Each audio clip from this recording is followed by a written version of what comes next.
রকম অনুদান পান সেই ব্যবস্থা।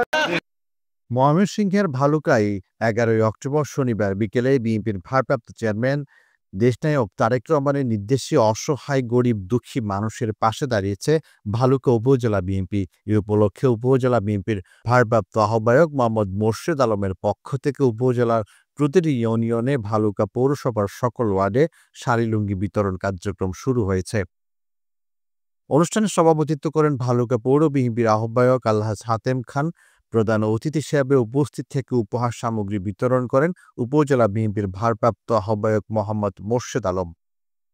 এ সময় আরও উপস্থিত ছিলেন উপজেলা বিএনপির যুগ্ম আহ্বায়ক সালাউদ্দিন আহমেদ, মুজিবুর রহমান মজু, রুহুল আমিন, পৌর বিএনপির যুগ্ম আহ্বায়ক আবু তাহের ফকির ও জহির রায়হান, পৌর ৯ নং ওয়ার্ডের সাবেক কমিশনার আমানুল্লাহ তাজম ও পৌর বিএনপির সদস্য আমিনুল ইসলাম পাপ্পু, উপজেলা শ্রমিক দলের সভাপতি আলহাজ শমিক হাসান সোহাগ, সাধারণ সম্পাদক শাহা মোহাম্মদ সুজন, পৌর শ্রমিক দলের সভাপতি মোহাম্মদ মাহালুব আলম মোল্লা, সাধারণ সম্পাদক সাদ্দাম হোসেন সহ অঙ্গ সহযোগী সংগঠনের নেতৃবৃন্দ। বক্তারা বলেন, দেশনায়ক তারেক রহমানের আহ্বানে বিএনপি সবসময় জনগণের পাশে রয়েছে এবং থাকবে। অসহায় মানুষের মুখে হাসি ফুটানোই আমাদের রাজনীতির মূল লক্ষ্য।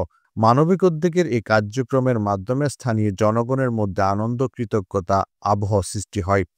এখন ভালুকা মাটিও মানুষের নেতা আগামী দিনে তারেক রহমান যাকে মনোনীত করছেন ধানের শীষ নিয়ে নির্বাচনে আপনারা জানেন আমাদের দেশ নেত্রী আমাদের মা জননী বেগম খালেদা জিয়াকে একটি মিথ্যা মামলা দিয়ে বছরের পর বছর কারারুদ্ধ করে রেখেছ।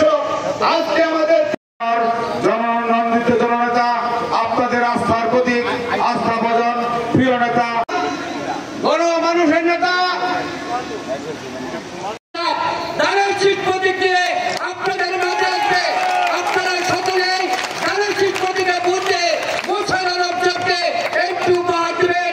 এই উদাহরণকে উনি নিজের তহবিল থেকে বিভিন্ন সময় উপহার সামগ্রী পৌঁছে দিয়েছেন এবং আপনারা এই পৌরসভার যদি নির্বাচন করেছি আপনাদের হাত থেকে ব্যালট ছিনিয়ে নিয়ে গেছে না, আপনারা কি ভোট দিতে পারছেন? সেহেতু সামনে আমাদের জাতীয় সংসদ আমাদের নেত্রী দেশনেত্রী বেগম খালেদা জিয়া আপসহীন নেত্রী, উনি ৭৭ বছর বয়সে বিনা অজুহাতে অন্যায়ভাবে এই স্বৈরাচার তাকে ২.৫ বছর জেল খাটিয়েছে। উনি অসুস্থ ছিল, দীর্ঘদিন অসুস্থতা থাকার পরে আজকে কিছুটা সুস্থ।